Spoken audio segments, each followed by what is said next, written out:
Bonjour et bienvenue pour un nouvel épisode de podcast. Je suis très heureuse aujourd'hui de recevoir Sébastien Moret. Sébastien, tu es accompagnant en santé holistique. Tu as un parcours un petit peu similaire au mien dans son essence et nous reviendrons sur ta formation initiale et tout ce que tu as été amené à vivre pour être aujourd'hui avec moi. Je suis très heureuse de te recevoir pour une conversation à propos de santé et de spiritualité parce que pour moi, l'essence de ce que nous sommes, c'est cette notion de santé et ça s'intègre complètement avec ce que nous sommes, les êtres que nous sommes. Et à travers ça, ce qui m'a amené à te contacter, c'est vraiment cette dimension du féminin et du masculin. J'ai eu cette sensation que tu basculais du garçon à l'homme. Alors, à l'homme tel que je le ressens, tel que je le perçois, dans ton incarnation, dans ta chair et dans l'expérience que tu viens offrir aujourd'hui. Merci pour ta confiance et d'être avec moi et bienvenue sur cet épisode de podcast. Merci à toi Barbara pour cette invitation et c'est un réel plaisir de pouvoir échanger de choses qui m'animent, qui me réchauffent le cœur, de pouvoir aussi dans toutes ces réflexions entrevoir un changement pour ce monde, dans toutes ces différentes vibrations, dans tout ce qu'il vit et dans les fragilités que les gens peuvent traverser qui sont pour moi des expériences agréables ou désagréables mais dans lesquelles on peut tirer énormément de choses. Ce que j'aime faire en général lorsque je reçois un invité, c'est de cheminer avec les auditeurs de l'épisode de podcast sur qu'est-ce qui m'a amené à te rencontrer, comment se sont passées les choses qui m'amènent à toi. Et on se retrouve dans une période pas si lointaine, en fait c'était 2020. Moi j'étais infirmière encore à l'époque, et puis assez à contre-courant de ce qui se passait dans le narratif collectif à l'époque du Covid. Et on se retrouve dans une cellule avec d'autres personnes qui ont des valeurs similaires aux miennes. Et c'est là, en physique, que je te fais ta connaissance. On vit dans une région qui est la même. Moi, je suis originaire d'Amiens et c'est là que tu vis. C'était assez intéressant. Et de fil en aiguille, nos chemins se sont entrecroisés. J'ai eu l'occasion de consulter auprès de toi. En fait, j'aime les outils que tu vas probablement nous partager et j'aime aussi ta façon à toi de contribuer, d'œuvrer. Et au fur et à mesure, je me suis reliée à toi en individuel d'abord et puis en collectif à travers des espaces que tu as proposés et que tu as animés en lien avec ta vision de la santé et qui me parle, enfin vraiment une vision de cohérence. C'est pour ça aujourd'hui, entre autres, que je t'invite sur cet espace-là pour amener tout ce que tu es et tout ton cœur dans cette conversation, ton parcours et ta singularité. Ça, c'est pour ma façon à moi de t'avoir rencontré. Qu'est-ce que tu te dirais, comment tu aurais envie de te présenter aux personnes qui ne te connaissent pas encore ? Comment tu te présentes aujourd'hui ? Wow, ça c'est une sacrée question, parce que se présenter, c'est aller chercher certaines choses qui reflètent peut-être ce que je suis à l'instant T, mais ce que je n'étais pas avant et ce que je ne serai pas demain. Et aujourd'hui, je me présenterai comme j'essaye d'être un gardien du vivant, dans le sens où moi j'ai cheminé par le corps en tant que kinésithérapeute pendant 15 ans. Et donc dans cette période où on s'est rencontrés, moi à un moment donné, on m'a demandé de faire quelque chose qui n'était pas de la santé. Et je me suis rendu compte à ce moment-là que j'œuvrais à la santé des gens, réellement, alors qu'ils venaient avec une maladie. Et c'était de retrouver cet équilibre, de par ce que j'avais déjà mis en place en tant que kiné, mais en ouverture, avec vraiment de la réflexologie diagnostique, aussi une mise en lien avec la médecine chinoise, donc avec le peu que j'avais de bagages, parce que c'est vraiment riche et il faudrait peut-être toute une vie pour étudier la médecine chinoise. Et est venu l'émotionnel, et donc j'ai amené ça déjà dans mes séances de kiné. Et tout ce que je savais, c'est vraiment que, comme disait Ambroise Paré, je soigne et Dieu guérit. C'est-à-dire que moi, j'ai aucun pouvoir sur la guérison des personnes. Et ça, c'est vraiment ce que j'ai compris dans mes expériences de kiné. C'est-à-dire que je pouvais mettre tout mon cœur au changement, à des exercices, vraiment tout ce que je pouvais faire avec mes mains. Au final, moi, je n'étais que de passage pour que ces gens puissent œuvrer à la guérison. Mais s'ils ne changeaient pas ce qui leur avait amené la maladie, moi je ne pouvais pas faire grand-chose. Et d'autant plus qu'en kiné, on a des pathologies qui sont des fois neurodégénératives, des pathologies aussi qui sont handicapantes, des handicaps lourds, et sur lesquels, au final, on va faire que de l'entretien, mais on n'arrivera jamais à quelque chose d'optimal. Et donc, c'est toute cette réflexion autour de la santé et non de la maladie qui ont fait qu'à un moment donné, dans toute cette crise qu'on a traversée, puisqu'on a traversé une crise de santé réelle, mais pas que de santé physique, pas que de santé morale, pas que de santé psychique, c'est vraiment un tout. Et donc, je me suis retrouvé à me dire, voilà, je sors de ma profession et je vais créer autre chose. Alors, ça ne veut pas dire que ça a été facile, mais aujourd'hui, ce que je propose, c'est le fruit de toutes mes expériences réelles auprès des personnes, ce que j'ai compris, parce que autant moi j'avais un savoir que je leur apportais, mais autant eux, ils ont été une richesse énorme dans celui que je suis aujourd'hui, dans ce que je peux être à ce jour réellement, quoi. Merci pour cet exercice de la présentation qui est toujours un petit peu challengeant, mais qui permet aussi de révéler des jolies facettes, je trouve. Moi, ce qui m'inspire à travers l'expérience que tu fais, c'est vraiment cette notion presque d'explorateur de la vie, du vivant. Tu as une palette d'outils, tu es hyper intéressé, nourri par plein de personnes, par plein d'informations, et je pense qu'il y a cette notion presque de l'étudiant en permanence. Je sens une grande curiosité, une soif d'apprentissage, de connaissances, etc., qui moi, je trouve très inspirante et très soutenante dans ce processus de s'ouvrir à quelque chose d'autre et de cesser de nous fermer à ce que l'on croit savoir, mais vraiment d'embrasser et d'inviter, tu vois, dans cette notion d'accueil, tout ce qui est. Est-ce qu'il y a un outil ou l'émergence de quelque chose qui se fait dans ton parcours, le plus marquant, le majeur dans la révélation à qui tu es pour être aujourd'hui là où tu en es? Ça a été en 2016 et c'était vraiment auprès de Stéphane Poirier, donc un de mes formateurs, qui en fait on avait parce que j'ai toujours mon binôme, j'ai toujours un de mes meilleurs amis avec qui je pars toujours en formation, c'est mon frère de cœur, et Guillaume Buquet qui se reconnaîtra, et en fait on allait à une formation où il y avait une approche sur l'émotionnel par rapport à ce qu'on avait déjà mis en place, et tout était fait pour qu'on n'y aille pas. C'est-à-dire, moi je crève, il y a une panne d'électricité à la gare, on descendait en train, c'était à Montélimar, on se retrouve des naufragés du rail à Paris, enfin le bazar, on arrive en retard mais on y va. Et là c'est vraiment la révélation, et c'est toute cette notion émotionnelle mais en lien avec le vivant, en lien avec l'éthologie, en lien avec tout ce qui est archaïque, avec tout ce qui est ce qu'on est réellement. On est juste des animaux un peu plus évolués au final. Et donc il y a vraiment c'est cette approche-là et c'est cette mise en lumière de cet outil qui moi me dit waouh, ça il y a quelque chose à aller chercher. Et c'est vraiment ce qui va me transformer. Et aujourd'hui je travaille sur les émotions, mais il ne faut pas oublier que qui est-ce qui me disait, je crois que c'est ma compagne à l'époque qui disait que j'étais constipé émotionnellement, et c'est la réalité, c'est qu'à un moment donné, moi il n'y avait aucune émotion qui transparaissait, mais dans mes comportements c'était tout simplement mes émotions refoulées qui se voyaient. Alors, on voyait en moi quelqu'un de joyeux, etc., mais j'étais profondément blessé au fond de moi, et c'est vraiment cette approche des émotions en lien avec le vivant, ça toujours, en lien avec la biologie, donc cette logique du vivant, ou l'expression du vivant, si on prend le mot logie en tant que logos. Et ça m'a vraiment fait sens.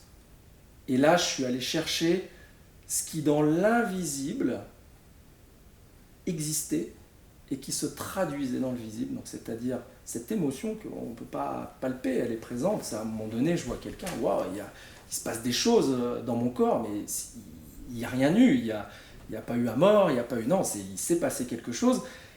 Et c'est dans mon corps que ça va se traduire, et ça peut se traduire par une pathologie. Et là, j'ai vraiment pris conscience que ce que je faisais en tant que kiné, il fallait vraiment passer au-dessus pour aller à la guérison. Et après, j'ai des exemples vraiment de choses qui ont été révélatrice et où ça a transformé certaines personnes juste parce qu'on a mis en lien certaines choses. Et ça, c'était vraiment... ça allait beaucoup plus vite en kiné et c'était vraiment génial, ça. C'est un beau cadeau que tu nous fais d'en parler. En fait, à travers cet espace que toi et moi, on est en train d'ouvrir sur Heal the World, de parler des émotions et d'incarner cette mise en lien de qui tu es avec tout ce corps-là, tout ce qui t'appartient aussi, dans un contexte et dans un environnement qui n'est pas favorable à ce que les hommes expriment et partagent ce qu'ils ressentent. Moi, j'ai un époux qui s'est donné la mort et qui était très en lien avec ses émotions, mais en lien avec cette forme d'opposition et de rejet de ce qu'il était. Je trouve que c'est d'une beauté, merci, de m'offrir l'espace de parler des émotions. Je pense que ça vient aussi guérir des espaces chez moi, que de voir un homme qui se tient debout et qui peut en parler avec beaucoup d'ancrage, beaucoup de douceur, beaucoup de tendresse, et ça n'exclut en rien, ça ne te prive pas de qui tu es et de cet espace du masculin. Comment est-ce que t'aurais une façon d'amener à toi, vraiment singulière, comment tu vis avec tes émotions aujourd'hui? Comment ça se traduit dans cette relation, quelque part? Comment vivre avec ses émotions? Ça, ça fait partie du quotidien, mais c'est aussi apprendre à s'écouter réellement et à comprendre qui on est au sein de ce monde. Parce qu'au final, un enfant de 3 ans, s'il n'a pas ce qu'il veut, il va faire son caprice au sol, mais lui il va bien. Hein. Nous, c'est les parents que ça ennuie parce que c'est en plein milieu du magasin et on n'entend que lui. Mais le gamin, lui, vit son émotion. Et à un moment donné, nous, on ne les vit plus. Et ce que j'ai compris donc, en ayant cette approche, vraiment ce lien entre le psychisme, le corps, donc l'organe et le cerveau, donc vraiment cette triade, c'est que aussi tout ce qui était vécu dans l'isolement, tout ce qui était vécu en inhibition de l'action, tout ce qui était vraiment où on n'a pas su agir et réagir, ça allait traduire des choses aussi au niveau corporel. Et l'objectif, c'est qu'on soit en pleine santé. Alors bien évidemment, on pourra aller chercher aussi toutes les autres thérapeutiques comme la naturopathie, etc. pour équilibrer, mais il y a vraiment cette notion-là où il y a cette compréhension de cette matérialisation des émotions dans le corps. Et au final, c'est quoi? C'est ok, je vis mon émotion, je la renfreigne, je l'exprime pas, et au final, je vais le sentir à un moment donné dans mon corps, ou pas, parce que c'est pas obligatoire non plus. Ou alors, je vis en parfaite harmonie avec le monde qui m'entoure, en étant moi-même, en étant souverain, c'est-à-dire en étant aligné, en étant respectueux de celui qui est en face, parce que ça reste un être humain comme moi. Donc en étant respectueux d'autrui, en étant aligné. Et là, je pense qu'on peut œuvrer justement à des guérisons, à éviter peut-être, c'est du préventif, c'est pas le préventif qu'on nous sert tous les jours, manger 5 fruits et légumes par jour, moins gras, moins salé, moins sucré, ça c'est du préventif pour dire on a fait quelque chose, mais au final, ça n'a pas vraiment de sens, parce que si je mange une pomme pesticidée tous les jours, il y a un moment donné, il va se passer des choses. Et donc en fait, c'est vraiment du préventif, c'est d'écouter ce qui se passe et de mettre en équilibre, à la manière du Tao, du yin, du yang, c'est vraiment ces énergies masculines et féminines. Et pour moi, ça c'est hyper important, de trouver cet équilibre. Et aujourd'hui, on voit que ce monde est en guerre, mais parce que c'est déséquilibré. Et ce ne sont pas que des guerres matérielles comme on peut voir aujourd'hui à travers d'autres pays et où on voit nos frères et sœurs humains en train de se déchirer, de se détruire. C'est réellement aussi nos guerres intrafamiliales et nos guerres même interpersonnelles, quoi. Je trouve que c'est précieux de t'entendre parler de cette notion. Moi, j'appelle ça le conflit. Pour moi, l'idée de ce déséquilibre et de la maladie des mots, ça s'inscrit vraiment dans quelque chose de disharmonieux, de quelque chose qui a perdu son équilibre. Et initialement, je crois que j'avais imaginé que l'équilibre, c'était quelque chose de statique, tu vois, quelque chose qui ne bougeait pas. Et en fait, aujourd'hui, je me rends compte que, ben non, c'est aussi apprendre à être équilibré dans une forme de mouvement. Alors qu'on enregistre cet épisode, toi et moi, on vient de faire un échange à propos d'un projet que tu crées qui est animé en lien justement avec la maladie et les émotions. Ce qui m'intéresse aujourd'hui avec cet aspect-là, c'est de parler de la création et de ce principe du créateur en lien avec le féminin et le masculin. C'est quoi ton parcours, toi, avec la création ? Mais au final, c'est par ce processus créatif actuel, donc qui est un documentaire où la question de base c'est et si nos émotions étaient à l'origine de nos symptômes. Donc ça, c'est une conférence que moi je donnais. Et aujourd'hui, je parcours la France, la Belgique, pour aller interroger les personnes qui seraient les plus à même de répondre à cette question, donc de manière vraiment scientifique, biologique, réelle avec les lois biologiques, et des parcours de personnes qui ont pu justement transformer et transmuter leurs difficultés dans des élans créatifs. Et en fait, je me rends compte, et ça c'est une amie que je suis allé voir il n'y a pas longtemps qui m'a dit, mais tu es dans un processus créatif. Et là, j'ai dit, ah ouais, moi qui pensais que je ne pouvais pas créer, et au final je suis en train de créer, mais maintenant que tu me poses la question, je suis en train de regarder un petit peu en arrière, tu vois, je tire un peu le fil, et je suis dans un processus créatif depuis que j'ai compris que œuvrer à la santé plutôt qu'à la maladie, ça nous poussait à être créatifs. La maladie c'est facile, je suis malade, je peux aller chercher un médicament, ça c'est ce qu'on nous propose, mais aller chercher la santé pour éviter peut-être la maladie ou pour minimiser les impacts, c'est d'avoir un terrain quand même équilibré, ça nous pousse à être créatifs et à expérimenter. Et réellement, cette expérience, elle est présente. Et donc moi, après ma radiation de l'ordre, quand j'ai demandé ma radiation en décembre 2021, de l'ordre des kinés, j'ai créé ma profession, entre guillemets, puisque quand on regarde les cases, moi je ne suis pas dans les cases, j'ai créé mon approche, j'ai créé comment justement je peux mener mes séances. Et aujourd'hui, moi, c'est clair que j'œuvre à la chronobiographie de la personne, c'est-à-dire d'aller pister dans son vécu, sa périnatalité, sa généalogie. Et pour moi, c'est vraiment trois groupes, entre guillemets, d'expériences qui sont primordiales à aller pister. Alors, on n'est pas obligé d'aller tout pister, parce qu'il y a des outils qui vont parler à l'un, pas à l'autre. Mais pour moi, je pense que œuvrer à ça, c'est déjà commencer à comprendre qui je suis, d'où je viens. Et c'est un petit peu ce que disent en en-tête et dans leur conférences et même dans leur séminaire, mes amis Edouard et Judith van den Bogart. C'est ce qui est écrit sur le temple de Delphes. Connais-toi toi-même et tu connaîtras l'univers et les dieux, en fait. Et donc ça me parle énormément. Ça me parle aussi, ça vient faire vibrer toutes mes cellules. Et à travers cette exploration, cette expérimentation, il y a un voyage. Pour moi, le parcours de guérison, il est très en lien à titre individuel avec le voyage tant intérieur qu'à l'extérieur. Et il y a un pays qui revient beaucoup entre toi et moi, c'est le Brésil, une destination dans laquelle je ne me suis pas encore rendue. Et je sens un appel, je sens vraiment quelque chose qui m'invite à y aller le moment venu. Est-ce que tu pourrais nous partager peut-être une information, une sagesse, quelque chose qui t'a marqué de ce voyage? Parce qu'il me semble que tu y es allé. Non, je ne suis pas allé. Tu y es pas allé? Non, c'est en projet, mais tu y es pour pas allé. l'instant pas encore. J'ai côtoyé des Brésiliens qui avaient toute cette sagesse et toute cette énergie du Brésil, mais pour l'instant pas encore.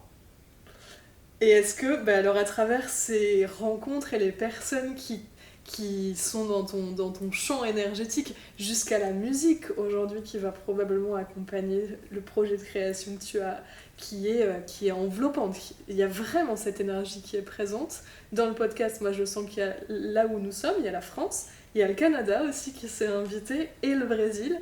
Je serais assez curieuse de ce que tu peux en partager.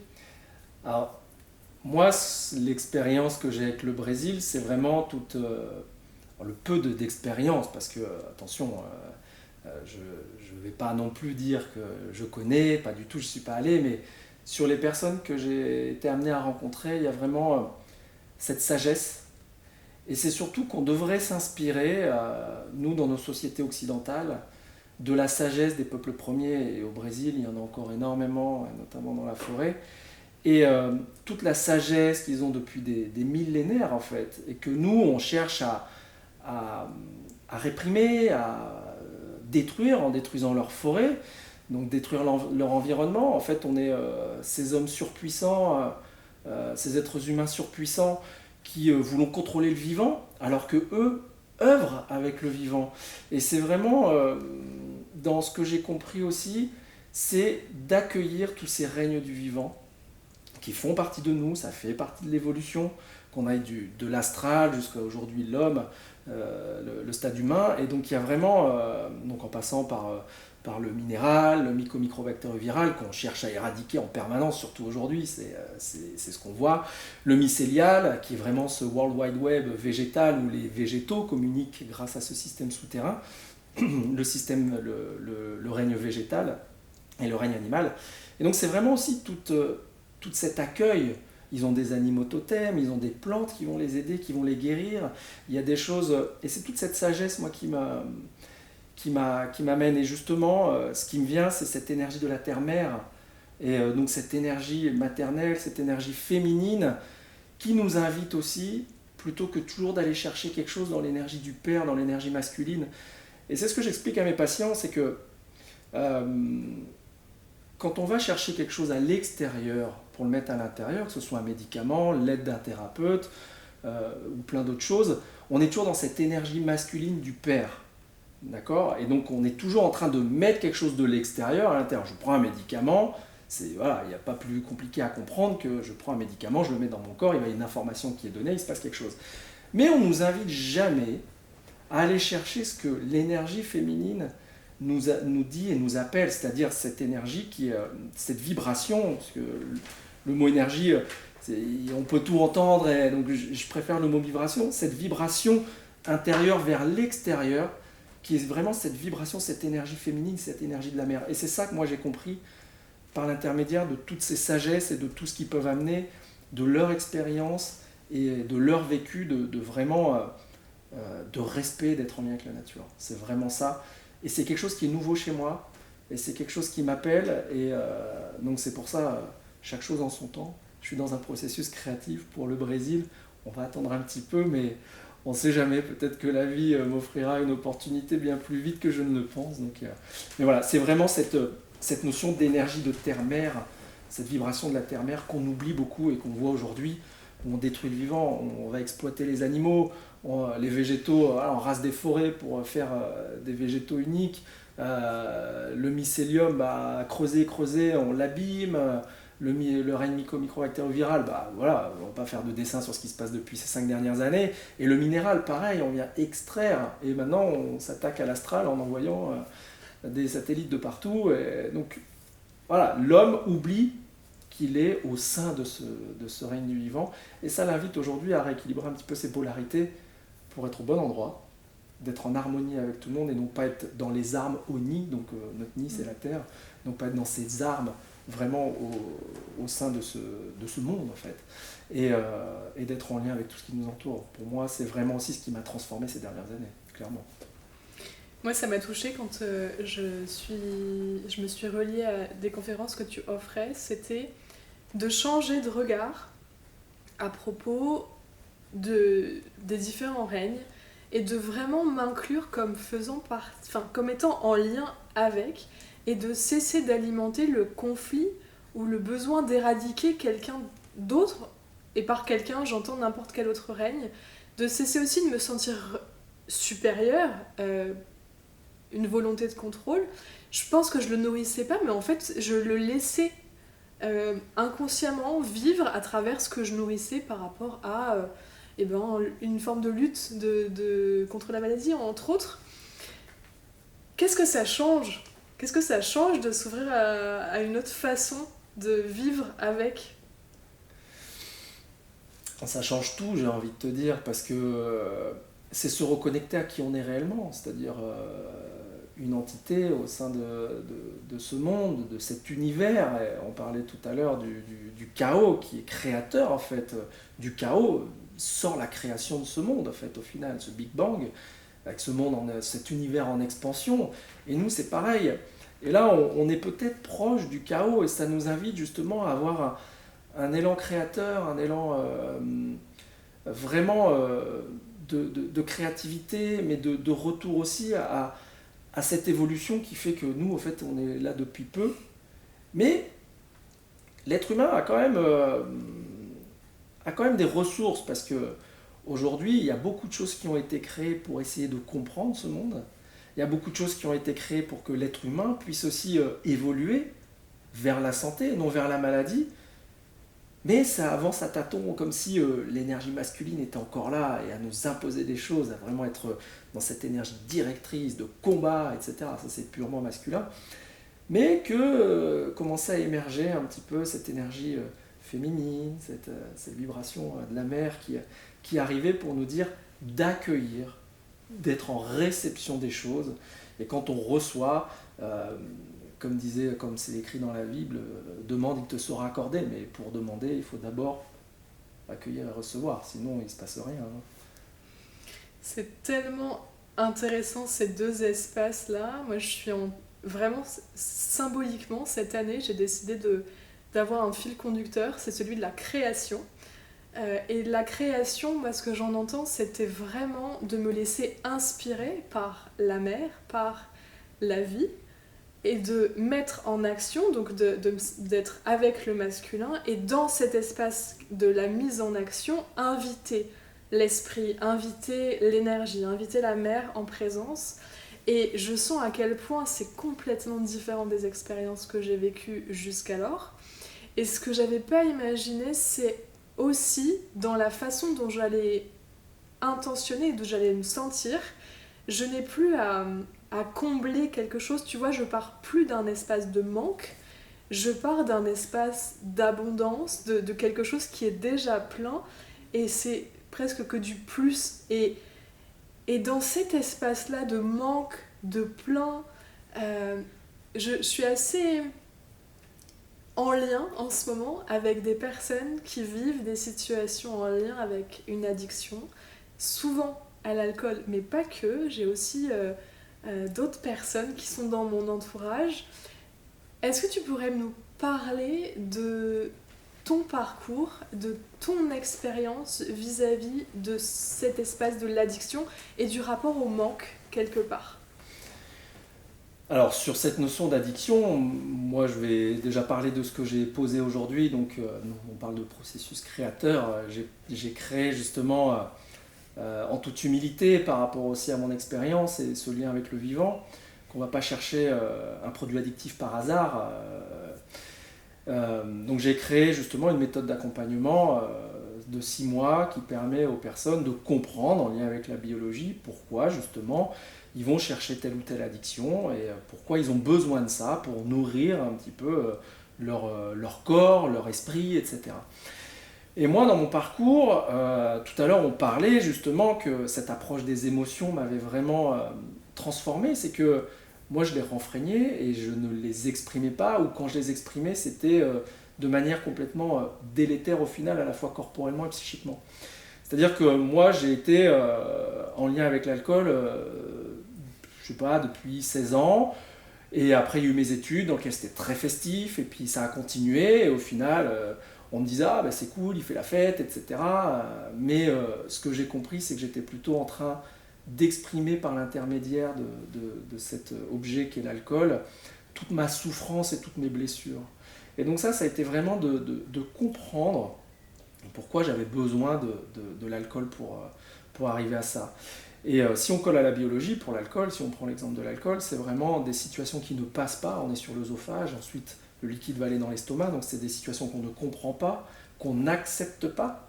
Une fois que c'est passé, on va se retrouver dans le foie, donc là on va avoir toutes les notions de manque, donc manque de tout, d'amour, d'affection, mais donc ça va être en lien avec le fric, la famille, la foi et puis la faim, donc archaïquement parlant quand même.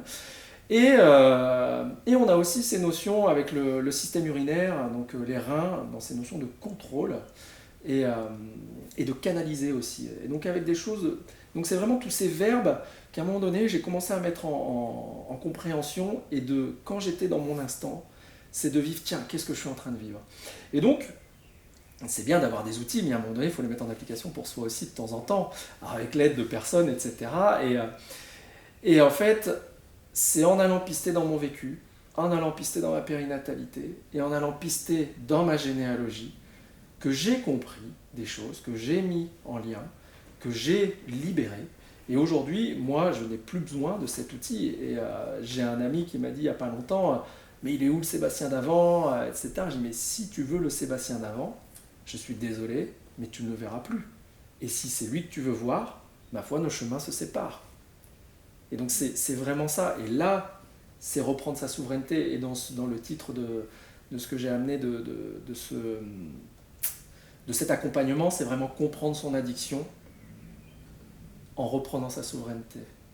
Donc c'est vraiment ça. C'est je suis un être souverain, j'ose passer de la culpabilité à la responsabilité et j'ose passer de la dépendance à l'autonomie. C'est-à-dire que je deviens qui je suis, et donc ça revient à tout ce qu'on dit depuis le début, c'est d'être un être aligné, de savoir qu'est-ce qu'on vient faire sur cette terre, et donc on commence à se remettre dans la matière, à se remettre vraiment dans ce qui est la matrice terrestre en fait. Je suis un être quand même venu sur terre, je suis incarné quoi. Pour ensuite se guider vers la spiritualité qui pour moi aujourd'hui ne peut pas se dissocier de ça. Et ça c'est important. C'est des mots qui peuvent faire peur, notamment à des gens qui ne sont pas coutumiers du fait, puisque pour beaucoup, s'ils sont dans une espèce d'errance, de difficulté, c'est qu'il y a une problématique autour de ça. Donc c'est vraiment cette énergie du Père, cette énergie masculine, qui est vraiment à retrouver en équilibre. Et on revient à tout ce qu'on a dit depuis le début, en fait. Et donc ça, pour moi, c'est important. Et donc dans mon histoire, oui, moi, je n'ai pas peur de dire, j'ai été alcoolique. Alors, on va dire alcoolique mondain, mais non, il n'y a pas de mondanité dans l'alcoolisme.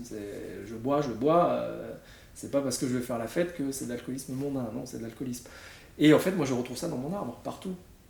Et quand j'ai accueilli ça, ça m'a permis, moi, d'amener guérison vraiment pour moi, et guérir aussi ceux qui sont déjà partis, comme mon père et mon grand-père. Dans la façon dont tu amènes les choses, donc j'entends cette compréhension, cette prise de conscience est vraiment quelque chose qui se comprend. Cependant, effectivement, nous faisons une expérience qui est incarnée, qui est terrestre. Ce que j'aime aussi dans ton approche, c'est de ramener de l'acte symbolique, du concret. Est-ce que tu pourrais nous dire pourquoi est-ce que c'est important d'amener quelque chose de concret dans ce processus-là? On parlait de créativité, de création tout à l'heure. Si on prend la psychomagie d'Alejandro Jodorowsky, si on prend aussi tous ceux qui ont déjà œuvré à tout ça, à mettre en pratique, le processus créateur est guérisseur aussi. Donc si je crée, je vais guérir, puisque si je vais créer quelque chose qui est en lien aussi avec mes fragilités, sinon je ne mets pas mon cœur sur la table et je ne peux pas être pleinement ce que je suis. Et en fait, pourquoi agir? Parce que dans toute pathologie, donc on va prendre l'alcool ou le tabac aussi, les drogues, parce que j'ai écrit des articles justement sur un décryptage biomédical sur les différentes prises de drogue. J'ai aussi écrit sur le tabac, donc non, virgule, fumer ne tue pas, donc c'est un peu provocateur, mais ça invite aussi à comprendre pourquoi on fume, et qu'il y a peut-être des choses à corriger. Sur la nourriture aussi, là j'ai écrit un article sur l'obésité où je reprends les travaux de Carol Prost, justement sur les appétences et peut-être les aversions alimentaires. Et pourquoi créer quelque chose? Parce que justement, on est dans l'action.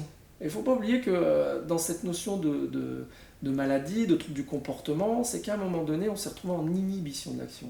Et si on prend les travaux d'Henri Laborie, avec les rats, le rat qui peut fuir, le rat qui peut se battre, eux, quand on regarde, physiologiquement, ça va.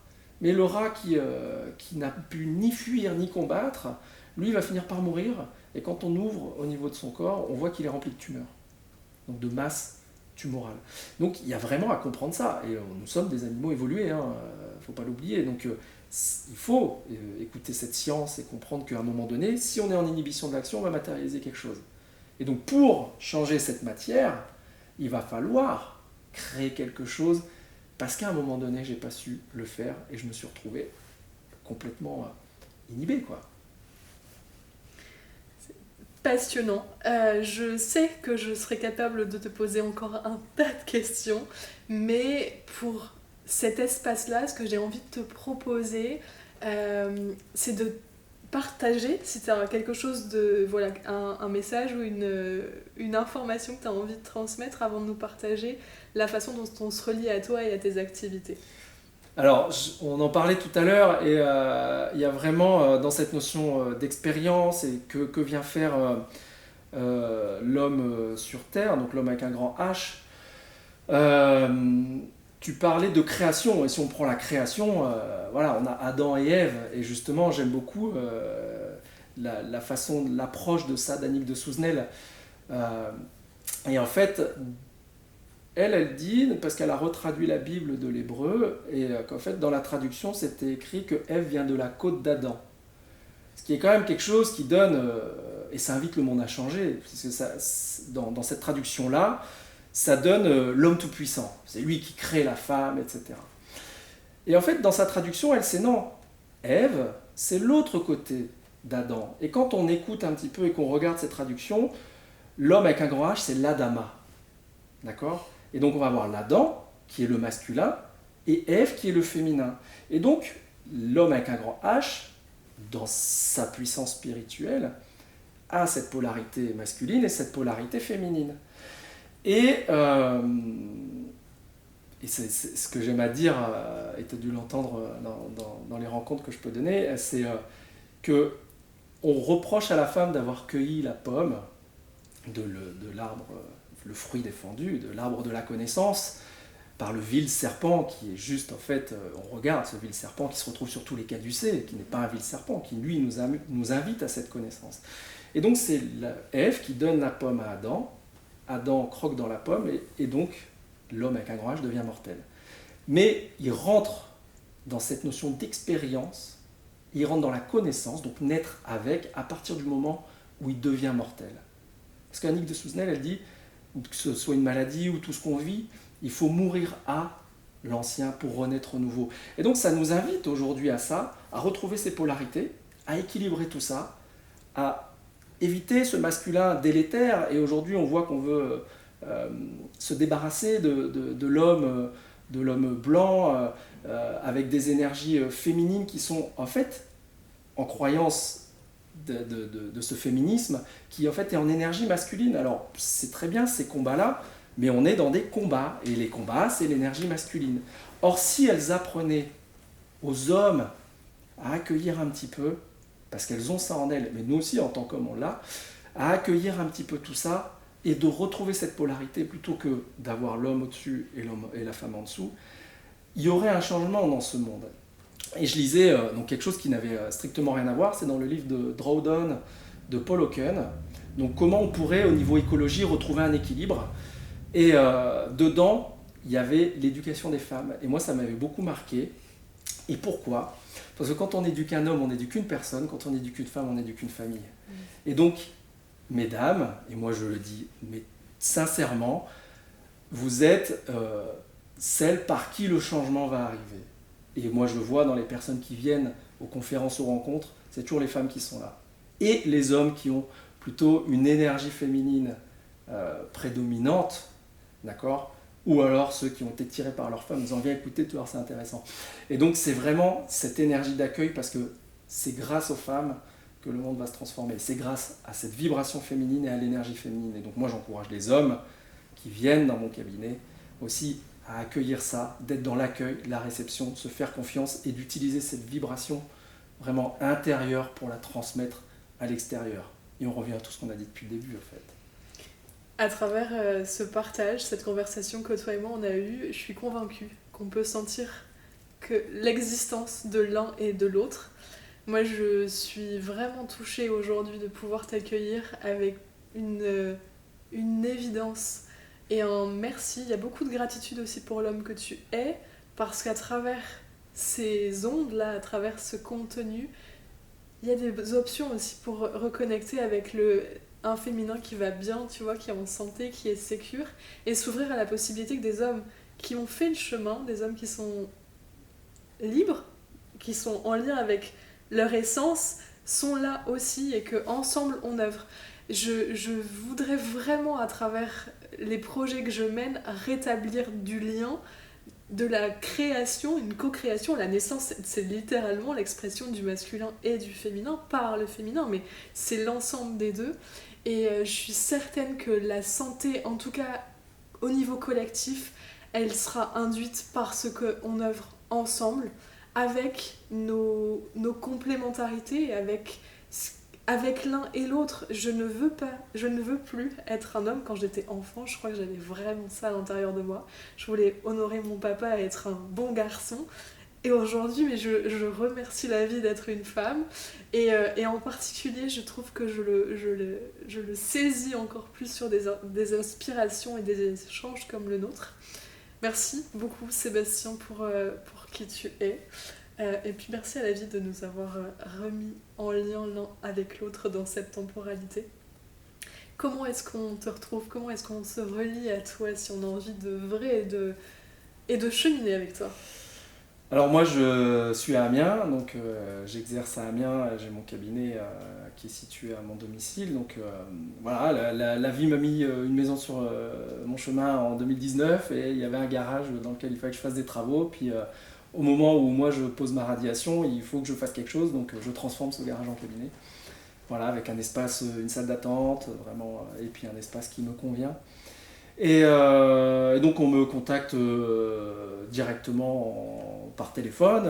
Voilà. On peut aussi aller consulter mon site, donc sébastienmoret.com, sur lequel je mets beaucoup de ressources, où j'écris des articles, j'essaye d'écrire assez régulièrement, donc sur à la fois des décryptages, mes ressentis, sur des pathologies de société, comment comprendre la vie. Enfin moi de ce que j'en ai compris, et bien sûr je n'ai pas la science infuse et je n'ai pas la vérité, ce n'est qu'une vérité parmi tant d'autres, mais toujours dans le respect d'autrui, dans le respect de mon prochain et dans le respect de mes semblables en fait. Voilà, les guerres entre frères et sœurs humains ne devraient plus exister, on devrait être vraiment en lien et dans l'amour. Et cette notion-là, pour moi, elle est primordiale aussi au cabinet, c'est de se retrouver dans cet espace dans lequel on accueille le vécu, la périnatalité, la généalogie, à travers les outils que je propose. Donc maintenant sous forme de 3 séances, un bilan complet, on va voir quelles sont les fragilités, mener une enquête en passant à travers le corps, et donc d'aller chercher la cause de la cause, quelle est l'origine du problème, quel est le surstress post-traumatique qui a pu engendrer justement cette cristallisation au sein du corps et donc la pathologie. Et la généalogie, donc d'aller pister justement dans cette généalogie, quels sont ce qu'on peut appeler les préprogrammants ou les fragilités qui sont transmises mais qui ne veulent pas nous dire attention, je vais te transmettre une fragilité et tu vas en chier. Non, non, c'est je te transmets une fragilité parce que les générations d'avant n'ont pas su le faire et toi tu dois avoir la sagesse ou tu as peut-être la sagesse pour y arriver là où nous n'avons pas réussi. Donc c'est ça qui est magique, c'est qu'on est tous en lien et l'objectif c'est, comme je dis, je mets en lien ce que les personnes ont vécu ou sont en train de vivre avec leurs symptômes. Et donc c'est toujours refaire du lien, du lien, du lien. On est dans une société aliénée, et quand on découpe le mot alien, c'est A privatif, donc sans lien. Et ça nous invite aujourd'hui à nous reconnecter tous ensemble, et que quoi qu'il arrive, si on prend les dernières sciences, telles la physique quantique, nous sommes tous intriqués. Et donc si je vis quelque chose, si c'est agréable, joyeux, si c'est bon, joyeux, prospère, ceux qui sont autour de moi, et même là où je ne pense pas à l'opposé de ce monde, ils vont aussi vivre du bon, du joyeux, du prospère. Donc voilà ce qui m'anime et voilà ce que je propose. Donc moi j'invite les personnes à regarder ce que je propose, vraiment sur ce programme sur les addictions, qui est aujourd'hui ma nouvelle création dans mon espace. Et aussi ce que je propose, et je peux faire des séances en visio sur les enquêtes, uniquement sur les enquêtes, parce que le reste j'aime bien le présentiel. Moi je suis kinesthésique, hein, le toucher est primordial pour moi, et d'être en contact avec les gens c'est important.